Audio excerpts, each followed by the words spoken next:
Hello Brian, যারা জমি বা বাড়ির রেজিস্ট্রেশন করবে তাদের জন্য সুখবর।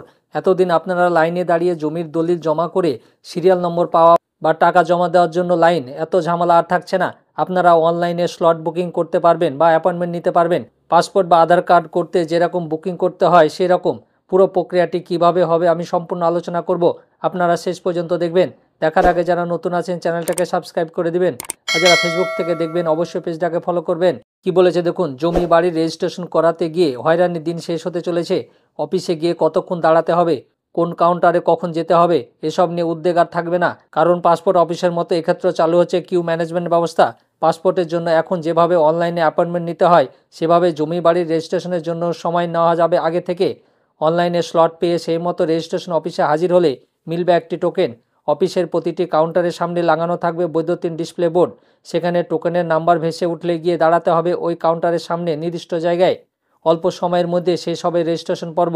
সূত্রে খবর, প্রতি আধ ঘন্টায় 5 জনকে সময় দেওয়া হবে বলে ঠিক হয়েছে। মানে পাসপোর্ট করতে যেরকম আপনাকে স্লট বুকিং করতে হয় সেরকমভাবে আপনাকে ওখানে গিয়ে লাইনে দাঁড়াতে হবে না। আপনার ডিসপ্লেতে নাম উঠলে আপনাকে তখনই গিয়ে দাঁড়াতে হবে। বর্তমানে জমি বাড়ির রেজিস্ট্রেশন করতে গেলে প্রথমে www.registration.gov.in সাইটে যেতে হয়।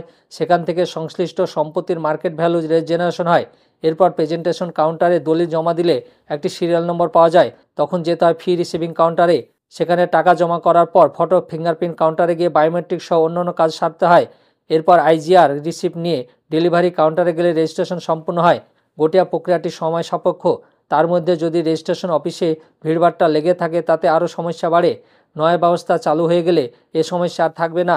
নবান্ন সূত্রে খবর, বাংলায় মোট 260টি রেজিস্ট্রি অফিস আছে।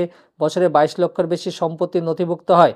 নতুন অর্থবর্ষ অর্থাৎ আগামী এপ্রিল থেকে গোটা রাজ্যে এ ব্যবস্থা চালু করার লক্ষ্যমাত্রা নেওয়া হয়েছে।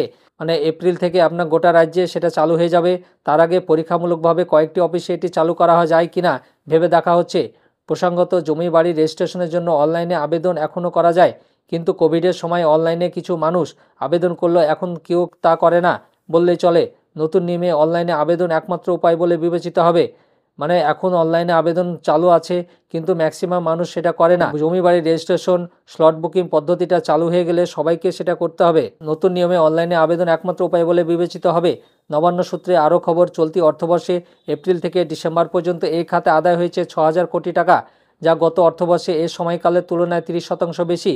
গত অর্থবর্ষের পুরো সময়কালে যেখানে 6,150 কোটি টাকা রেজিস্ট্রেশন বাবদ এসেছিল, সেখানে এখন 6,000 কোটি টাকা এসে গিয়েছে। কোভিডের সময় স্ট্যাম্প ডিউটিতে যে ছাড় দিয়েছিল গত জুলাই রাজ্যে তা তুলে নেয়। তখন অনেক আশঙ্কা প্রকাশ করেছিলেন এর ফলে আদায় কমে যাবে, কিন্তু এই পরিসংখ্যান থেকে স্পষ্ট, ছাড় তুলে দেওয়ার পরেও রাজ্যে জমি বাড়ি কেনাবেচা এবং রেজিস্ট্রেশন ভাটা পড়েনি, বরং তা আরও বেড়েছে। আগে অনলাইন সিস্টেম চালু হলে মানুষ সেভাবে ব্যবহার করতো না। সবাই আধার কার্ড বা পাসপোর্ট করতে যেভাবে অ্যাপয়েন্টমেন্ট নিতে হয়, জমি বাড়ি রেজিস্ট্রেশনের ক্ষেত্রেও সেটাও নিতে হবে। পুরো অনলাইন পদ্ধতি পরে আমি জানিয়ে দেব। সরকারের এমন উদ্যোগ কেমন লাগলো আপনারা অবশ্যই কমেন্ট করে জানান। আমার এই ভিডিওটা ভালো লাগলে লাইক এবং শেয়ার করে দিবেন, আর যারা নতুন আছেন চ্যানেলটাকে সাবস্ক্রাইব করে দিবেন, আর পাশে থাকা বেল আইকনে ক্লিক করে দিবেন যাতে এই সংক্রান্ত আরও ভিডিও আপনি প্রথমেই পেয়ে যান। আর যারা ফেসবুক থেকে দেখবেন অবশ্যই পেজটাকে ফলো করবেন। ধন্যবাদ।